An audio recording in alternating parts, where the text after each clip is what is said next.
Segunda de Corintios, capítulo 1, versículos 3 al 11. Bendito sea el Dios y Padre de nuestro Señor Jesucristo, Padre de misericordias y Dios de toda consolación, el cual nos consuela en todas nuestras tribulaciones, para que podamos también nosotros consolar a los que están en cualquier tribulación por medio de la consolación que nosotros somos, con que nosotros somos consolados por Dios.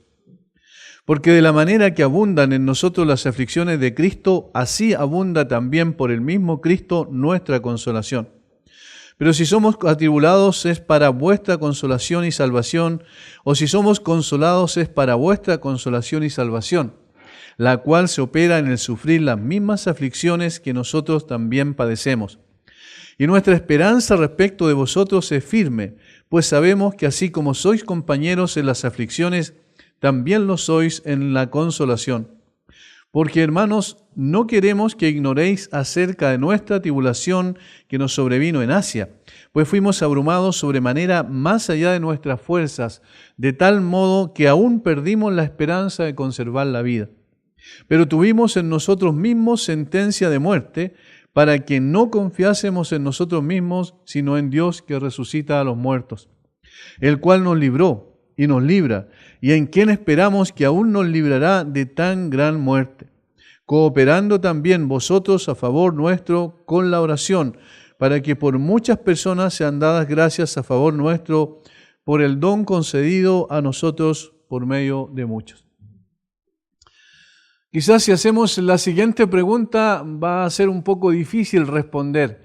¿Qué bueno puede salir del sufrimiento? ¿Qué bueno puede salir de la aflicción, del hecho de que tengamos que sufrir por diferentes circunstancias? Particularmente en el contexto, Pablo habla de sufrir por ser fiel a Cristo, por ser fiel al Evangelio de Cristo. Sin embargo, también se extiende esto en términos generales a todo tipo de aflicciones.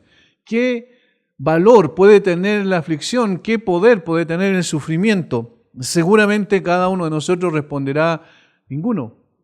Porque nadie quiere pasar por ningún tipo de aflicción, ya sea física, emocional o espiritual, o ya sea todas juntas.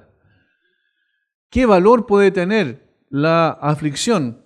Más aún en un mundo en el cual nosotros nos movemos, que está buscando todo lo contrario, está buscando el placer por el placer como fin supremo de la vida. Ese es el objetivo de la mayoría de las personas. Hablar del sufrimiento parece totalmente absurdo, parece anacrónico incluso en términos del tiempo. Como dice mucha gente, estamos en el siglo XXI, ¿cómo vamos a hablar de ese tipo de cosas?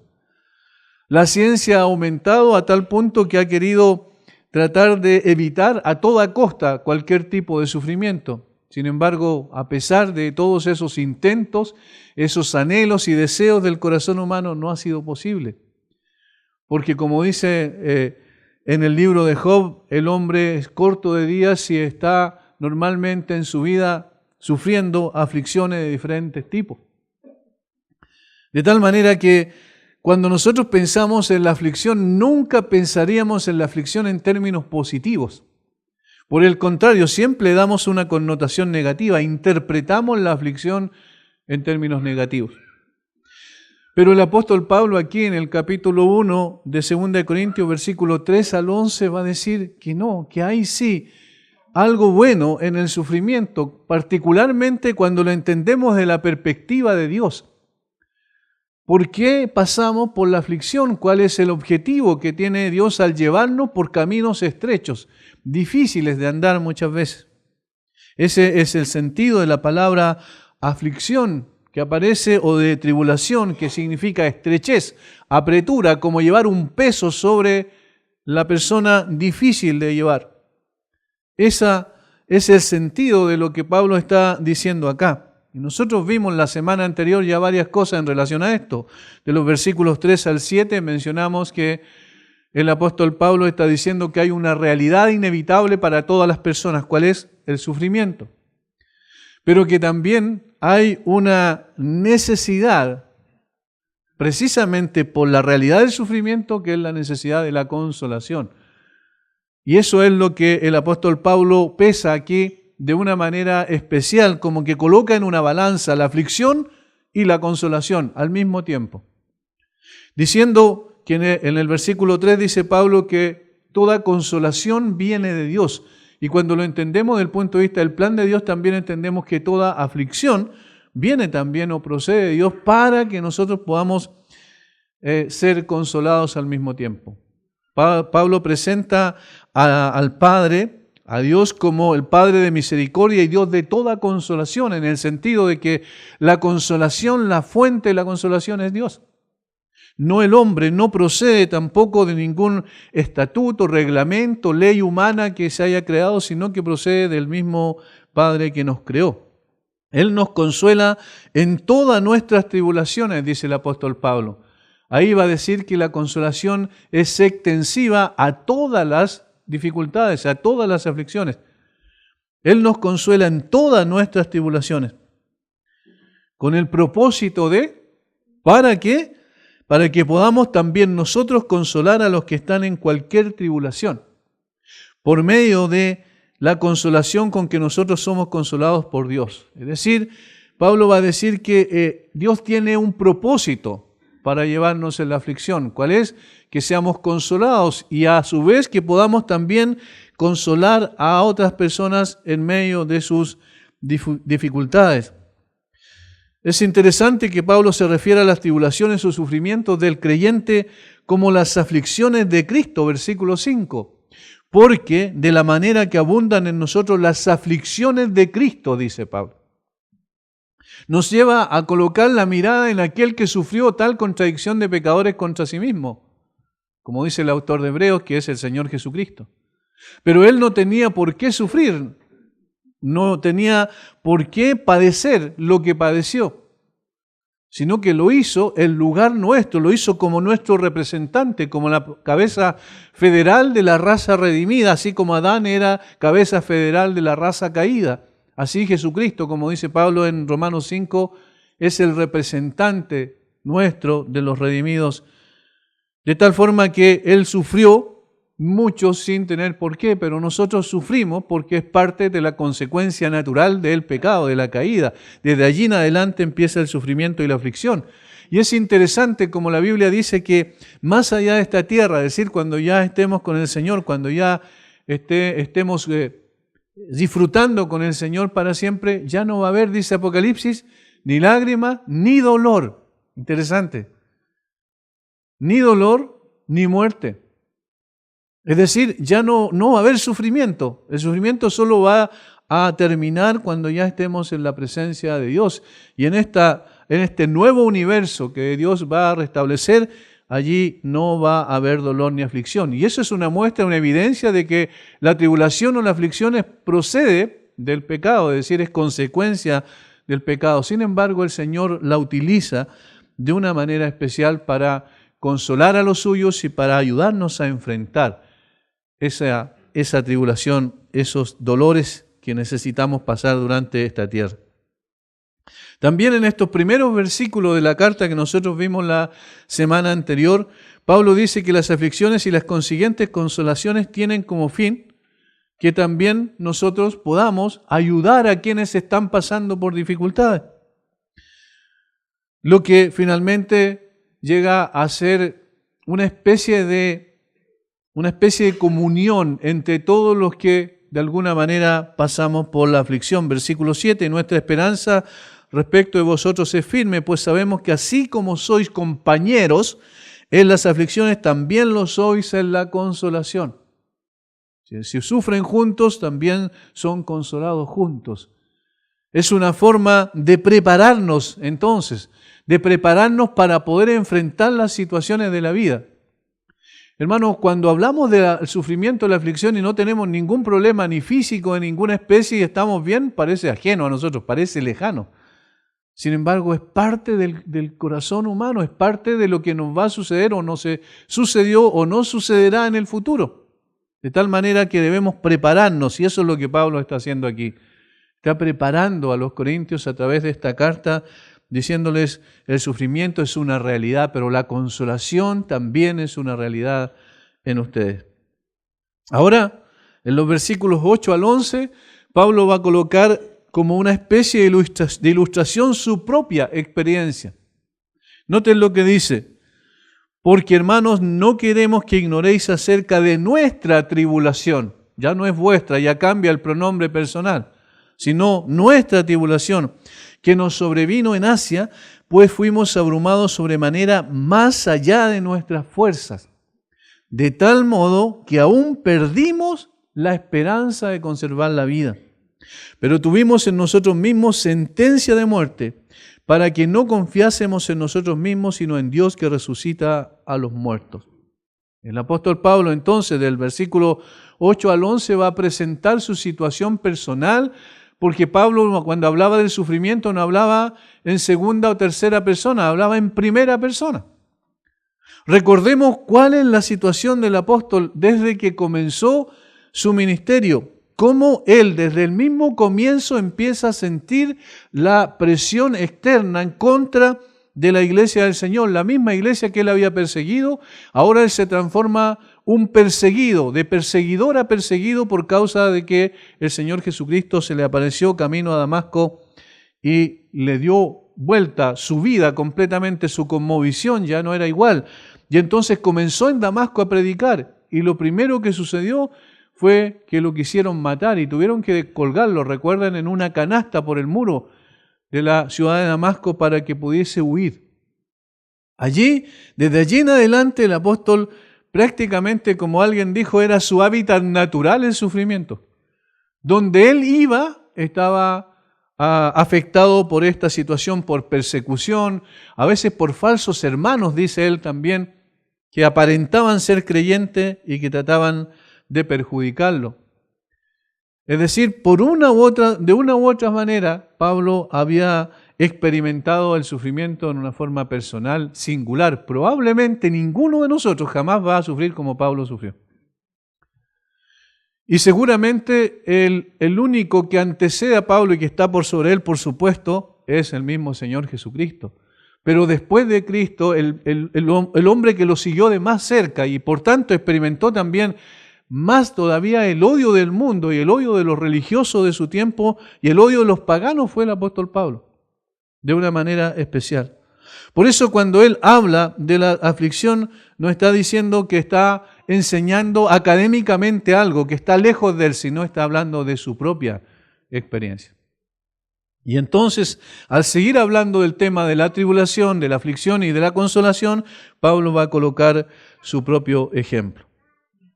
Como seres humanos, nosotros somos propensos a interpretar los sufrimientos de acuerdo a lo que está delante de nuestros ojos solamente. Es decir, podemos apreciar lo que está pasando en el momento. Y por eso es que somos tan afectados muchas veces por el sufrimiento. El sufrimiento nos abruma, nos deprime, nos deja en el suelo, tantas veces porque lo interpretamos en relación a lo que está pasando en el momento. Somos seres limitados y como tales vemos las cosas a la luz de las circunstancias, nada más. Por esta razón, nos cuesta mucho interpretar la aflicción como un instrumento de Dios para formar nuestro carácter espiritual. Eso prácticamente está ausente. Más aún cuando se ha llegado a veces con un evangelio que dice que todo va a ir bien, que no va a pasar nada y que el creyente no va a tener mayores problemas y para eso está Dios al lado de él para ayudarle, cuando en realidad la mayor parte del tiempo es que vemos lo contrario, que estamos afligidos y que sufrimos y a veces no sabemos por qué y nos llega una noticia terrible de algo, de una enfermedad que se le declaró a una persona muy querida para nosotros y luego no sabemos qué hacer con esa aflicción. No sabemos cómo enfrentarla.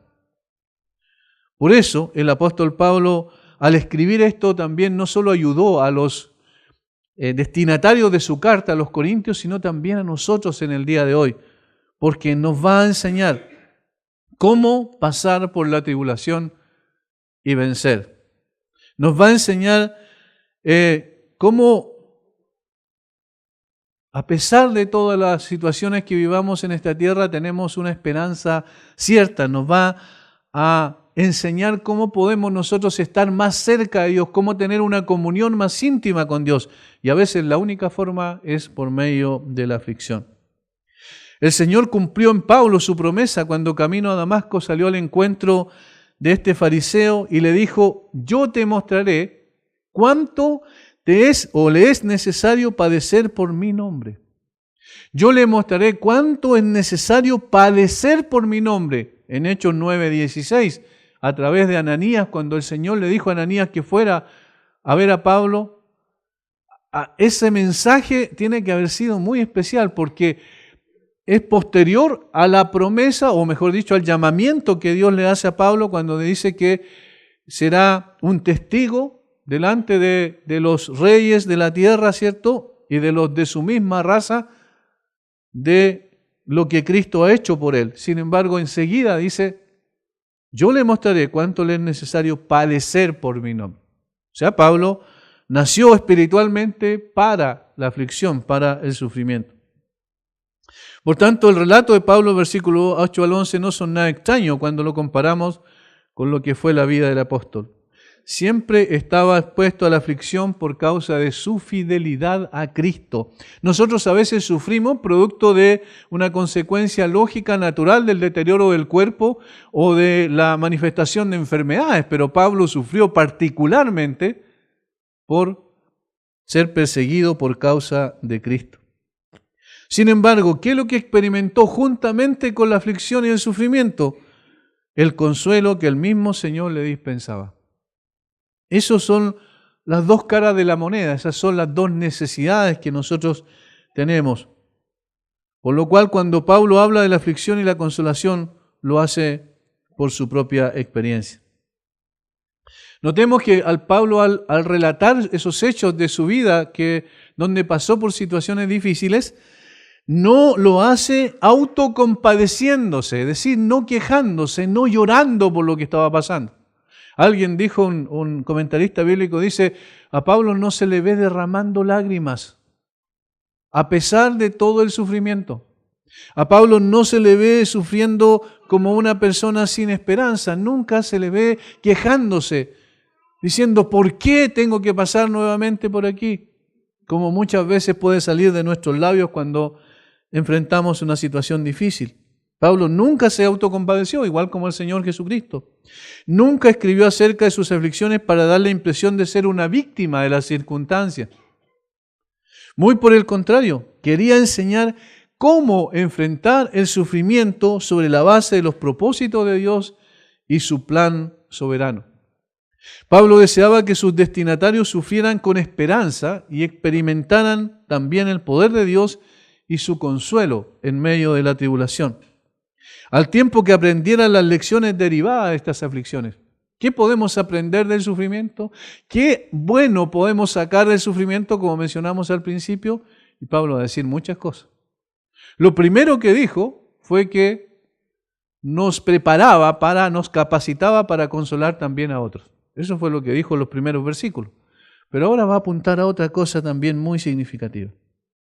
Alguien escribió lo siguiente: en vez de explayarse en la desesperación e impotencia de estas situaciones, en estos versículos Pablo resaltó enfáticamente y de manera convincente cuán importantes eran él y los corintios, cuán impotentes, eran él y los corintios si no fuera por el poder de Dios.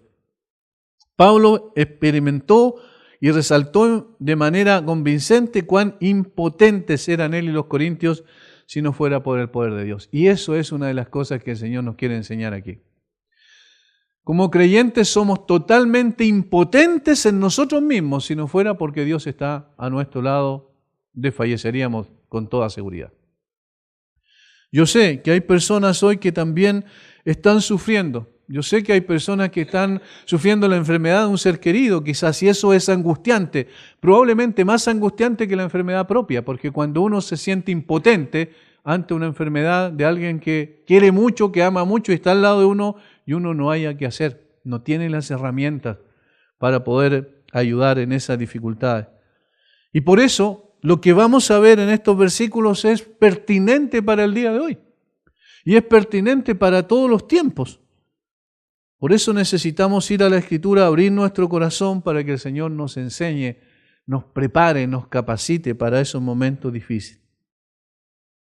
Pablo nos va a enseñar entonces en estos versículos el poder del sufrimiento. ¿Qué poder hay en el sufrimiento? Pablo lo va a explicar. Dios llevó a este apóstol a confiar en Dios más allá de las circunstancias. Como dijo un misionero a la China, Hudson Taylor, estoy tan debilitado que ni puedo escribir, no puedo leer la Biblia, no puedo siquiera orar, solo puedo quedar quieto en los brazos de Dios como un niño y confiar. Eso es un momento al que se llega cuando el Señor nos lleva por caminos difíciles. Hay momentos en que no podemos hacer nada más que simplemente confiar como un niño y depender de lo que Dios va a hacer con nosotros. No existe información en el resto de las escrituras del Nuevo Testamento respecto a la situación específica que Pablo relata aquí. No hay ningún antecedente. Se han dado una cantidad de cosas para tratar de explicar, pero en realidad son todas especulación. ¿A qué se refiere con esta aflicción o tribulación que le sobrevino en Asia? Asia era la actual Turquía. Asia Menor era en ese tiempo, se denominaba. Asia era el lugar donde estaba una de las iglesias más importantes, en la que Pablo trabajó por años, alrededor de 3 años, predicando y enseñando, que era Éfeso. En Asia también estaban las iglesias de Galacia, de tal manera que no se sabe cuál fue la situación específica que Pablo enfrentó. Pero sí se entiende que es una situación extrema. La lección que aprendió por medio de esta aflicción es suficientemente clara y eso es lo que importa aquí en el texto. El consuelo de Dios es una realidad que sobrepasa cualquier aflicción. Esa es la tesis que Pablo va a desarrollar aquí. El consuelo de Dios es una realidad que sobrepasa cualquier aflicción, cualquier sufrimiento. Es decir, cuando abunda, vamos a utilizar unas palabras que Pablo utilizó en otro contexto, cuando abunda la tribulación, sobreabunda el consuelo de Dios. Cuando abunda la tribulación, sobreabunda el consuelo de Dios. Lo primero, vamos a ver en 3 partes estos versículos, lo primero que vamos a desarrollar es un sufrimiento abrumador. Un sufrimiento abrumador. Versículo 8. Porque, hermanos, no queremos que ignoréis acerca de nuestra tribulación que nos sobrevino en Asia. Pues fuimos abrumados sobremanera, más allá de nuestras fuerzas, de tal modo que aún perdimos la esperanza de conservar la vida. Pero tuvimos en nosotros mismos sentencia de muerte. Miren las palabras que utiliza Pablo aquí. Él no era un dramaturgo de tal manera que no estaba tratando de exagerar algo, sino que estaba contando una realidad.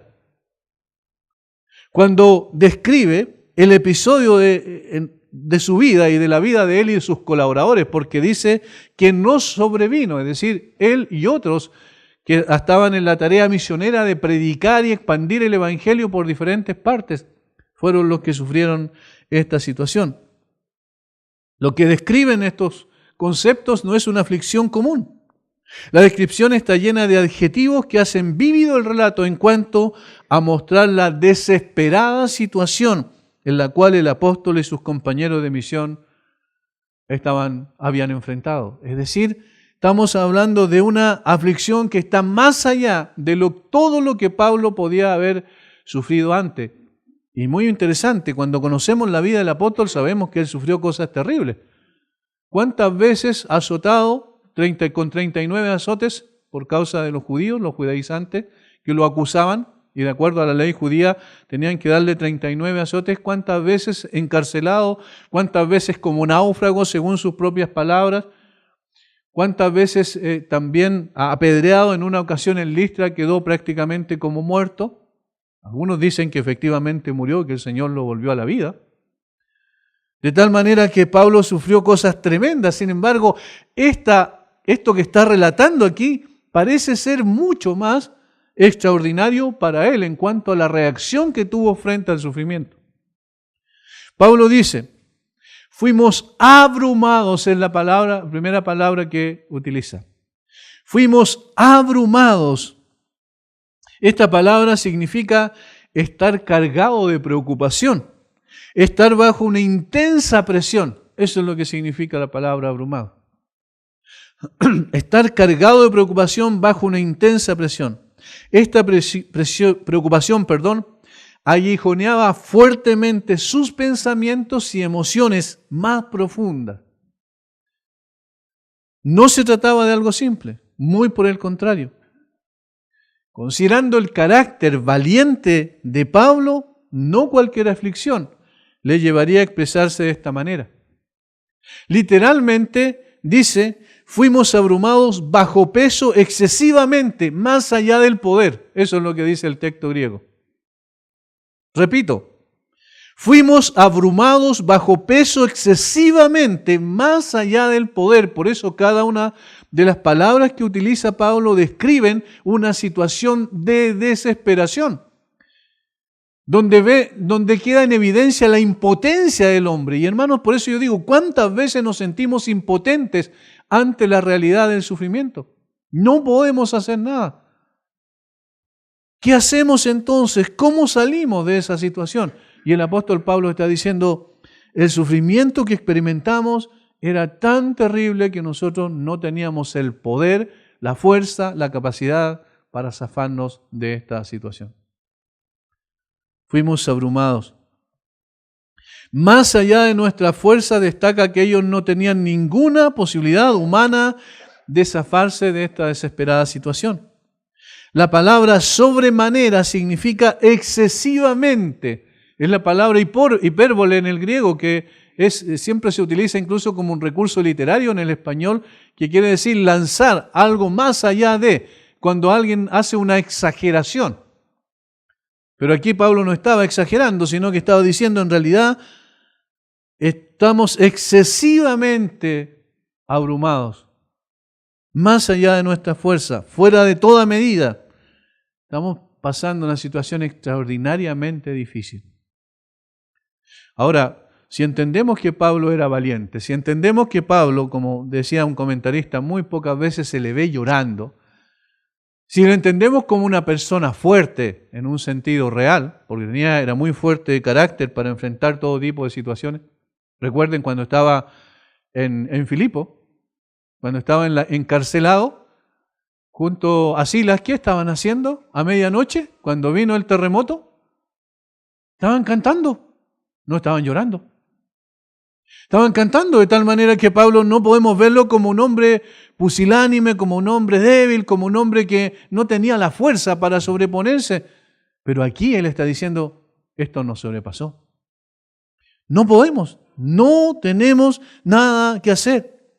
Perdimos la esperanza de conservar la vida. Si hubiésemos puesto a un psicólogo tratando a Pablo en esta situación, el psicólogo hubiese dicho, Pablo está en una depresión extrema. Porque en realidad una situación de esa naturaleza es lo que se aprecia. Un profesor de instituto bíblico nos enseñó correctamente que Pablo estaba en una situación límite en sus capacidades psíquicas, emocionales, físicas y espirituales. O sea, estaba ya en el límite, ya no daba más, estaba abrumado en todo sentido, psíquica, emocional, física y espiritualmente.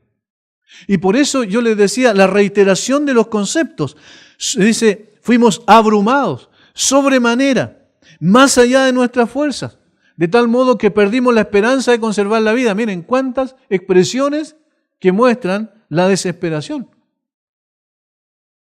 Todo esto debido a una aflicción, como decimos, sin precedente. Finalmente añade otra frase muy interesante. Y él dice, tuvimos en nosotros mismos sentencia de muerte. Sentencia de muerte. Cuando uno lo compara con otros dichos del apóstol Pablo, dice, ¿por qué en otras ocasiones Pablo decía que no, él estaba bien, que no había problemas y que si moría no había problema porque iba a estar con Cristo, porque para mí el vivir es Cristo y el morir es ganancia?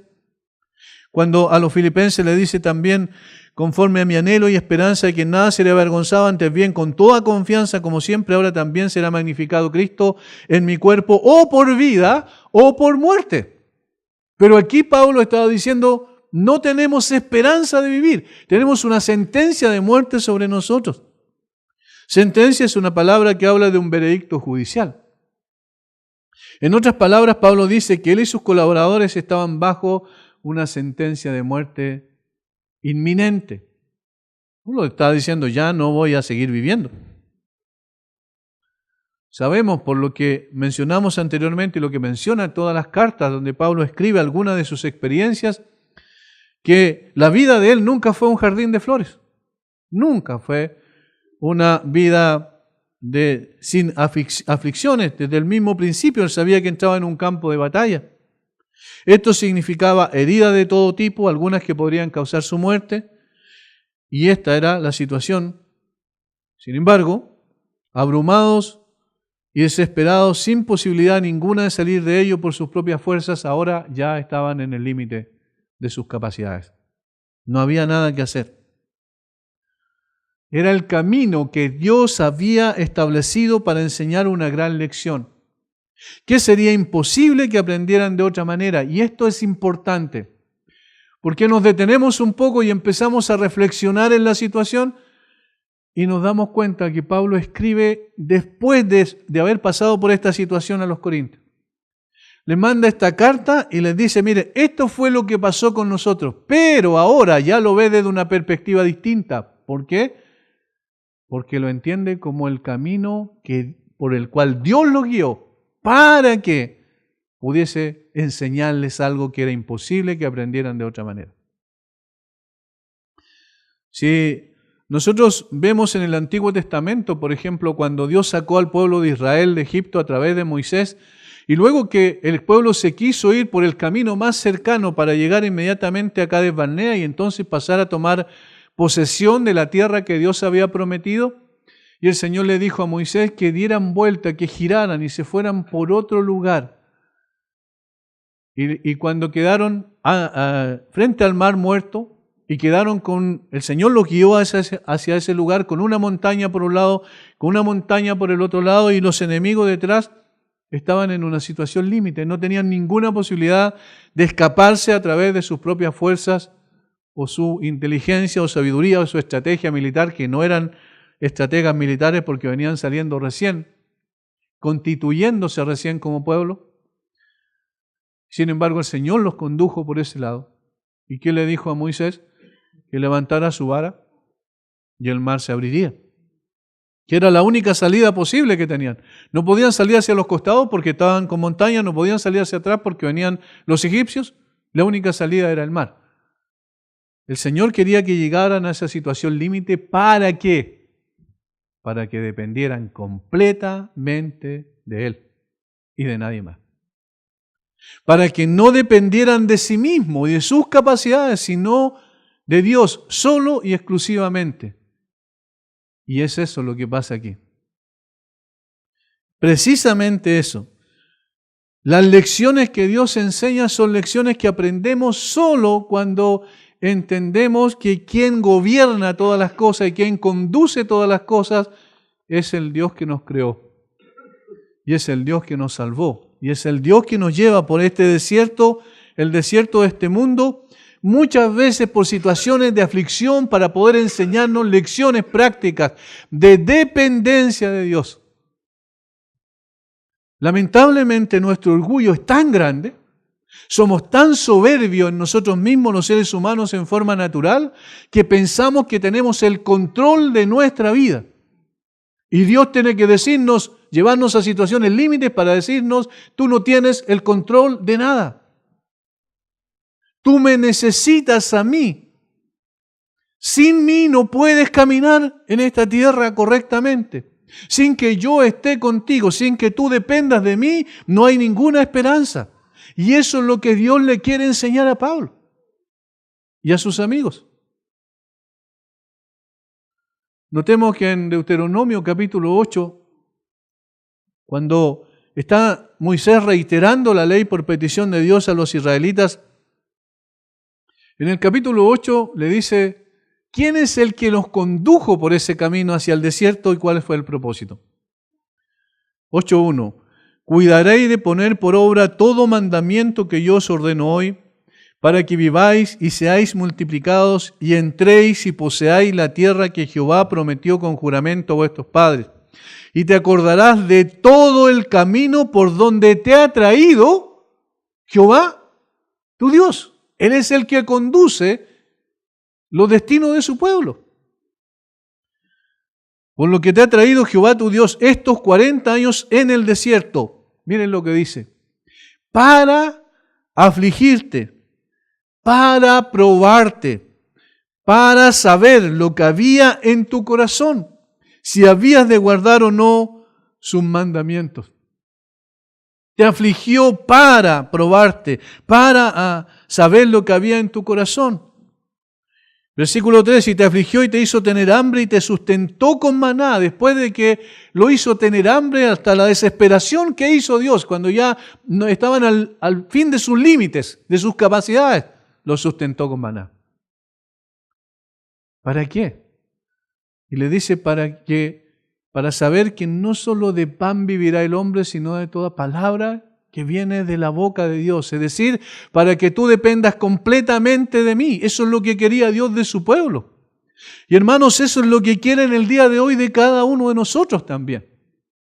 ¿Por qué el sufrimiento entonces? ¿Para qué el sufrimiento? ¿Qué de bueno tiene el sufrimiento?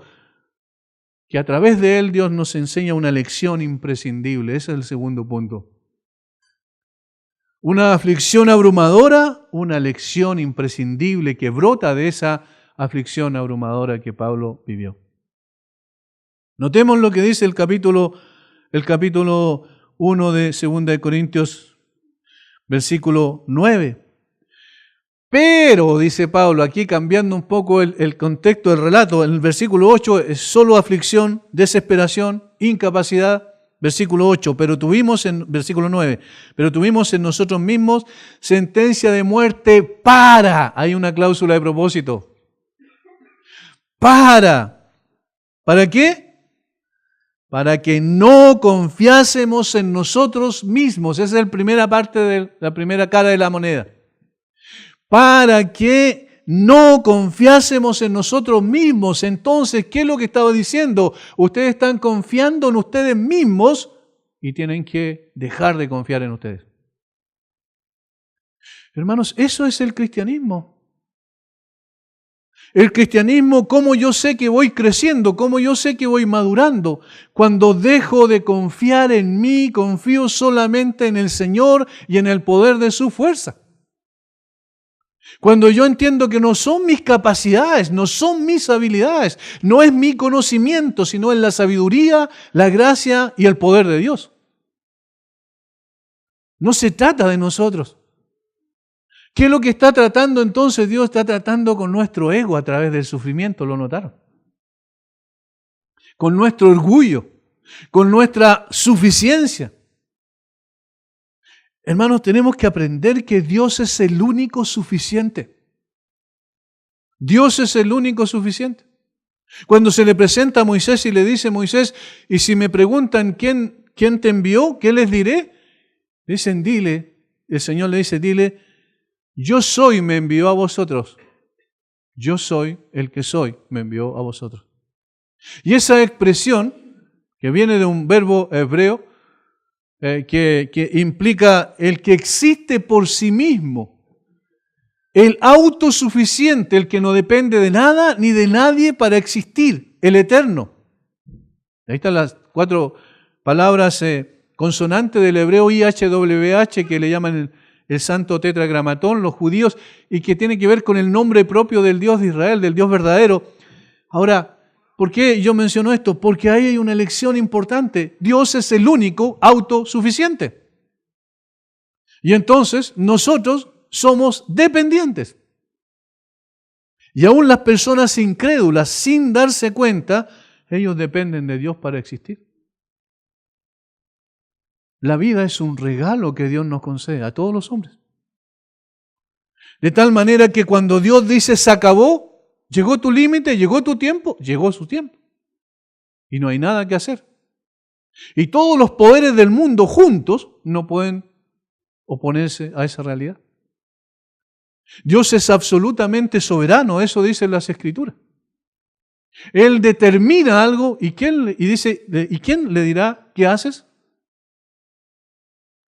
Y aquí llevó a Pablo y a sus amigos por una situación límite para mostrarles en primer lugar que ellos no tenían el control de su vida. Por eso es que el propósito primario, dice, es para que no confiásemos en nosotros mismos. Y si es así, si el Señor tiene que moldear nuestro carácter, tiene que destruir nuestras propias fortalezas egocéntricas y egoístas para llevarnos a poder ser más dóciles y ser moldeables, entonces bienvenido al sufrimiento. Entonces bienvenida a la aflicción. Pero ¿cómo pueden decir eso si nadie quiere sufrir? Todos sufrimos cuando vemos a otros sufrir. Sí, es verdad. Pero ¿de qué otra manera el Señor puede enseñarnos estas lecciones? ¿De qué otra manera? Entonces, ante esa situación, el apóstol Pablo ya interpreta el sufrimiento mirando hacia atrás y dice, ahora entiendo por qué el Señor nos llevó hasta ahí. Y por eso le puede enseñar a los destinatarios de la carta y a nosotros en el día de hoy, ¿por qué pasé por esa situación? Porque ahora puedo decirles con autoridad, Dios quería que no dependiéramos de nosotros mismos. Y hermanos, el Señor quiere humillarnos para después exaltarnos, pero no exaltarnos primero. Nosotros nos exaltamos a nosotros mismos, Dios nos humilla para decirnos, tú no tienes control sobre nada, yo tengo el control absoluto sobre todas las circunstancias. Pablo y sus colaboradores descubrieron por medio de una terrible tribulación que era la forma en que Dios construye el carácter de los suyos. El carácter espiritual se prueba con fuego, el carácter espiritual se construye a través de situaciones límites, difíciles de enfrentar. No quisiéramos pasar por eso, pero es necesario que pasemos por eso. Esa es la forma en que Dios moldea estos vasos de barro para darles la forma que Él ha querido. ¿Cuál es el propósito de la salvación? Aprendemos en todo el Nuevo Testamento, en las cartas del apóstol Pablo, ser conformados a la imagen de Cristo. Esa es la meta que Pablo estaba buscando alcanzar. Prosigo a la meta. No que lo haya ya alcanzado, sino que prosigo a la meta, dice Pablo en Filipenses capítulo 3. Quiere llegar a ese momento donde se parezca cada vez más a Cristo. ¿Y cómo podemos pasar por eso? Bueno, siguiendo las pisadas del Maestro. En Primera de Juan, capítulo 1, dice algo muy interesante respecto a los que creemos en el Señor. Capítulo 2, versículo 4. El que dice, yo le conozco y no guarda sus mandamientos, el tal es mentiroso y la verdad no está en él. Pero el que guarda su palabra, en este verdaderamente el amor de Dios se ha perfeccionado. Por esto sabemos que estamos en él. Versículo 6, ahí está la clave. El que dice que permanece en él debe andar como él anduvo. ¿Y cómo él anduvo? Por camino de aflicción. ¿Hacia dónde le condujo su caminar finalmente? Hacia la cruz. ¿Y por qué podemos esperar menos nosotros? Ahora, nunca vamos a sufrir como el Señor, yo creo, nunca vamos a sufrir como el apóstol Pablo, pero allí está el modelo a seguir. Esos son el sendero que la Biblia menciona que el creyente ha de pasar. Primera de Pedro, capítulo 2, versículo 21. Pues para esto fuisteis llamados, porque también Cristo padeció por nosotros, ¿qué dice? Dejándonos ejemplo para que sigáis sus pisadas. Para que sigáis sus pisadas. Qué diferente el evangelio verdadero al evangelio que se ha comunicado a veces tan equivocadamente. Qué diferente. El evangelio nos saca a las personas de las dificultades, los saca de su problema mayor, que es su enemistad con Dios. Lo reconcilia con Dios. Le da vida eterna, lo sostiene y lo lleva finalmente a la gloria, pero no lo saca de las aflicciones presentes necesariamente. Ahora, si Dios sabe que nosotros tenemos la tendencia a autogobernarnos, Si Dios sabe que nosotros tenemos la tendencia a tomar el control sobre nuestra vida y hacer nuestros propósitos y proyectos de vida conforme a nuestra voluntad. Entonces, ¿qué es lo que hace para que nosotros podamos ser moldeados? ¿Qué es lo que hace para que nosotros podamos ser sometidos a su autoridad? Cuando nos ama porque somos sus hijos, bueno, Él nos lleva por caminos difíciles. Dios nos lleva de tanto en tanto por lugares complejos para mostrarnos que no somos suficientes en nosotros mismos. Que separados de Él, como dijo el Señor Jesucristo, nada podemos hacer. Que somos hombres limitados y dependientes. Que no está en nosotros manejar nuestra vida.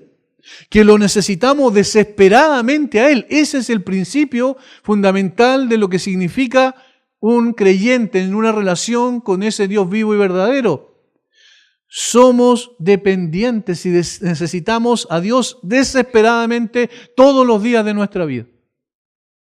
Cuando estamos bien y cuando estamos mal. En todo momento lo necesitamos. Pero no meramente una vez a la semana o un par de días en la semana, sino todos los días, en cada momento, en cada circunstancia. Por eso es que la segunda parte de este propósito, capítulo 1, versículo 9, para que no confiásemos en nosotros mismos, sino en Dios que resucita a los muertos. ¿Se dan cuenta? No en nosotros, pero sí en Dios. Pablo interpretó correctamente sus sufrimientos y aprendió una maravillosa lección. Pablo veía que la experiencia terrible que había pasado había resultado tremendamente útil. Ahí está la utilidad del sufrimiento. Ahí está lo bueno. Él notó que la experiencia había resultado tremendamente útil. Le había arrojado los brazos de Dios y le había demostrado su absoluta dependencia de Él, dice un teólogo. Lo arrojó a los brazos de Dios y le demostró su absoluta dependencia de Él. Pablo, no hagas nada, simplemente confía en mí. Pablo, no hagas nada, simplemente descansa en mí. Eso es lo que le estaba diciendo Dios a través de esa aflicción. Para que no confiásemos en nosotros mismos, sino en Dios.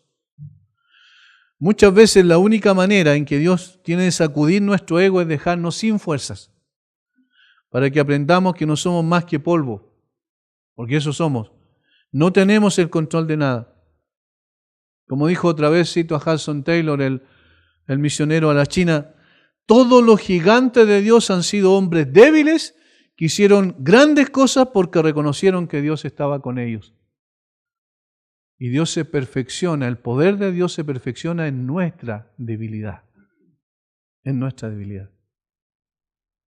No existen grandes hombres de Dios, solo pequeños hombres en las manos de un Dios grande y poderoso. La aflicción nos lleva más cerca del corazón de Dios, más cerca de su consuelo, más cerca de su voluntad, más cerca de su poder, más cerca de su misericordia. Y eso es lo bueno del sufrimiento, nos lleva más cerca de Dios. ¿Cuál es lo malo de la prosperidad? Nos lleva más lejos de Dios. ¿Cuál es lo bueno de la aflicción? Nos lleva más cerca de Dios. Como dice el himno, más cerca, oh Dios, de ti. Más cerca quisiera mi vida llevar. Esa es la razón, hermanos. Una de las cosas que uno sufre muchas veces es ver que esto no se plasma en la vida cotidiana, cuando eso es lo que debiese ser. La enseñanza que recibimos en la iglesia no es meramente para tener un conocimiento intelectual de las cosas, sino para vivir esto en la práctica. Dependemos de Dios, necesitamos a Dios. Debemos entonces buscar a Dios todos los días de nuestra vida. Qué bueno es que el Señor nos lleve por dificultades. La adversidad tiene la capacidad de moldearnos conforme a la imagen de Jesucristo. La adversidad tiene la capacidad de poder dejarnos a nosotros sin fuerzas para poder ver en la práctica, en la evidencia, el poder de Dios en nosotros. Y eso es lo que Pablo descubrió aquí.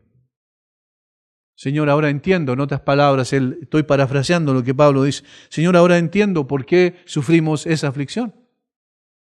Porque tú no querías que nosotros siguiéramos confiando en nosotros mismos. Por el contrario, querías que nos entregáramos completamente a ti. Y por eso es que pues, Pablo dice a los filipenses, no hay problema, porque para mí el vivir es Cristo y el morir es ganancia. No tengo ningún temor a la muerte. Algunos teólogos dicen que esta experiencia que Pablo tuvo aquí en Asia, que relata el versículo 8, cambió su perspectiva completamente en el sentido de hacerlo una persona que estaba pensando más en la vida futura. Porque notemos lo que dice Pablo aquí, para que no confiásemos en nosotros mismos, sino en Dios que resucita a los muertos. O sea, Pablo está diciendo, aun cuando hubiese muerto, Dios me va a resucitar. ¿Me entienden? Entonces, ¿cómo enfrentamos el sufrimiento en términos prácticos? No mirando nosotros las cosas que se ven, sino las que no se ven. Porque las que se ven son temporales, pero las que no se ven son eternas. ¿Cómo enfrentamos el sufrimiento adecuadamente? Colocando la mirada en las cosas que permanecen para siempre, no las cosas que se desvanecen.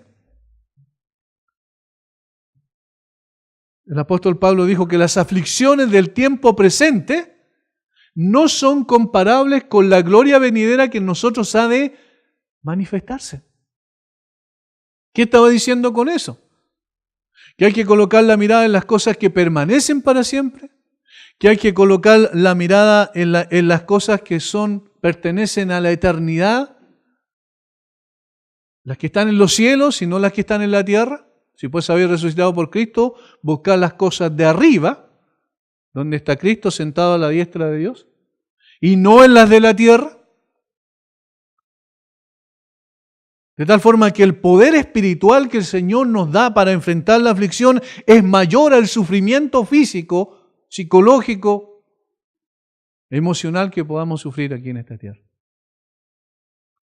Hermanos, como dije, quizás hay personas aquí en este momento que están pasando por situaciones difíciles con sus propias familias, con personas que aman. Y hay personas que no están pasando por eso y están bien. Y gracias al Señor que así sea, porque también esos momentos de paz y de tranquilidad nos da el Señor. Pero tarde o temprano todos enfrentamos eso. Tarde o temprano. Y entonces debemos preparar nuestros corazones. ¿Cómo nos preparamos? Mirando lo que Pablo nos enseña aquí, observando la manera en que él interpretó el sufrimiento a la luz de las cosas eternas. ¿Qué es lo que más importa a nuestra confianza en el Señor? Cantábamos hace un rato atrás el Salmo 18, ¿cierto? Te amo, Jehová, fortaleza mía. ¿Quién lo dijo eso? Un hombre que también pasó por una cantidad tremenda de aflicción. David sufrió cosas increíbles, como por ejemplo que su propio hijo haya querido usurpar su trono.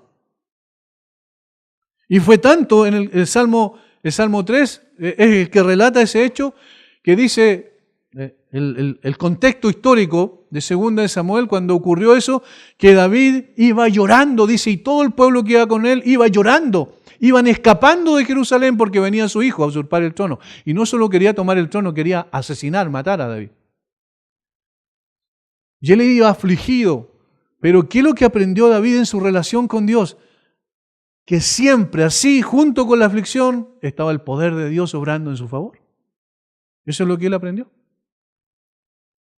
Y por eso, él dice, mirando hacia atrás retrospectivamente a su vida, escribe el Salmo 18 y dice, te amo, Jehová, fortaleza mía, Jehová, roca mía y castillo mío, y mi libertador. Noten cómo enfatiza mío. ¿Por qué? Porque es una relación personal con Dios.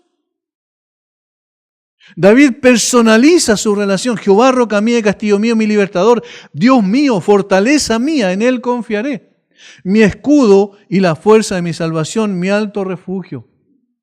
Invocaré a Jehová, quien es digno de ser alabado, y seré salvo de mis enemigos. ¿Cómo enfrentaba la aflicción? Dependiendo, confiando 100% en Dios. ¿Cuál es el contexto del Salmo 18? Ahí en las letritas pequeñas lo dice. Este es un salmo que se compuso al músico principal, Salmo de David, siervo de Jehová, el cual dirigió a Jehová las palabras de este cántico el día que lo libró Jehová de mano de todos sus enemigos y de mano de Saúl. Entonces dijo, te amo, Jehová, fortaleza mía. ¿Ven? ¿Qué es lo que es eso? Una experiencia personal con Dios. Dios estaba allí alentando su corazón. Dios estaba allí librándolo de sus enemigos. Y hermanos, eso es lo que nosotros sabemos que Dios va a hacer siempre con los suyos. No porque lo merezcamos, sino por su pura misericordia. Nunca podemos ver con claridad hasta que pasemos por las aflicciones y veamos a Dios moviendo los hilos de nuestras circunstancias para llevarnos más cerca de Él. Tal como Job pudo entender mucho mejor después de comprender que Dios le había llevado por el valle de la aflicción para hacerle más dependiente de Él. De oídas te había oído, más ahora mis ojos te ven. O sea, ahora su experiencia con Dios era mucho más profunda. ¿Después de qué? De todo el sufrimiento que enfrentó. Y hermano, lo que enfrentó Job fue duro. Lo primero, le quitaron todos sus bienes. Después, su familia, sus hijos. Después, su salud. Y prácticamente la esperanza de seguir viviendo. Porque sus amigos que venían supuestamente a alentarlo, lo que hicieron fue todo lo contrario. Y después de todo ese proceso, Job da gracias a Dios, porque ahora ve con mucho más claridad que antes. ¿A qué nos debe llevar el sufrimiento? A poder lanzarnos en los brazos de Dios, porque Él es nuestro consolador. Si Él pudo librarme, decía Pablo, de esta aflicción sin precedente, también lo hará en el futuro. Notemos el versículo 10. El cual nos libró. Allí está relatando su experiencia, igual como David lo está haciendo en el otro contexto. Y nos libra. O sea, en el presente todavía nos está librando. Y en quien esperamos que aún nos librará de tan grande muerte. Miren cómo lo ven su perspectiva de pasado, presente y futuro. Si Dios me libró antes, Dios me libra ahora y Dios me librará en el futuro. ¿Ven? Esa es la seguridad. Esa es confianza, esa es la expresión de la fe. La fe es esto, es confiar plenamente en que Dios nos libró, nos libra y nos librará. Hermanos, tenemos esa certeza, tenemos esa seguridad. Y entonces esto nos debe llevar a no andarnos quejando de nuestras circunstancias. A no estar diciendo siempre, pobre de mí, miren cómo estoy sufriendo. Nunca Pablo hizo eso. Nunca se autocompadeció. Cuando presentó una situación como esta es para enseñar una lección que él mismo había aprendido. Por tanto, no debemos andar con la cabeza agacha pensando, ¿por qué me ocurren estas cosas a mí? Sino pensando cuál es el propósito de esa aflicción. ¿Qué lecciones Dios me quiere enseñar? Probablemente soy muy orgulloso y Dios me quiere humillar. ¿Pero para qué? Para hacerme más dependiente de Él. Él nos libra, nos libró, nos libra y nos librará de tan gran muerte. Qué maravilloso eso. Y esto es lo tercero, después de la lección, el consuelo glorioso. El consuelo glorioso. Alguien escribió: la confianza del cristiano en Dios no es cosa de teoría ni especulación. Es de hecho y de experiencia. Sabe lo que Dios ha hecho por él y por tanto no tiene temor. Sabe lo que Dios ha hecho por él y por tanto no tiene temor. No es una confianza ciega en un destino futuro, sino una certeza en el Dios que habla y actúa en los suyos y para su gloria. Dios, tristemente, a veces la iglesia o el creyente piensa que Dios es casi como una enseñanza nada más. Pero no, es una realidad viviente. ¿Qué es lo que dice el apóstol Pablo? Que la iglesia columna y baluarte de la verdad. Y antes dice, la casa del Dios vivo o del Dios viviente. Porque nos quiere enseñar que no se trata de una cuestión de conocimiento simplemente. El conocimiento es importante, por supuesto, pero el conocimiento tiene que transformar nuestra vida para llevarnos más cerca de Dios, para llevarnos más lejos de nuestros propios objetivos egoístas y egocéntricos y llevarnos a descansar en Dios, porque Él sabe cuál es el camino que tenemos que andar. Hermano, qué bueno es reconocer delante de Dios que somos ignorantes, porque solo así podemos aprender. Qué absurdo es presentarnos delante de Dios como autosuficientes, porque Dios sabe que no es así. Recuerden lo que pasó con Pablo más adelante, él mismo en su propia experiencia dice que Dios le dio un aguijón en su carne. ¿Para qué? Para que pudiese ser humillado y el poder de Dios crezca en su propia debilidad. Le pidió 3 veces a Dios que le sanara o le sacara ese problema y luego Dios le respondió, bástate mi gracia, porque mi poder se perfecciona en tu debilidad. Allí está.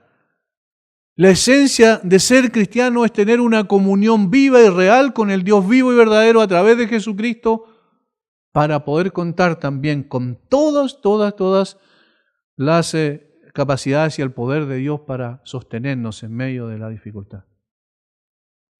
Cuando Isaías en el 43, versículo 2 dice, cuando pases por el fuego, yo estaré contigo, y si por las aguas no te anegarás, ni la llama arderá en ti. ¿Por qué? Porque Él está conmigo.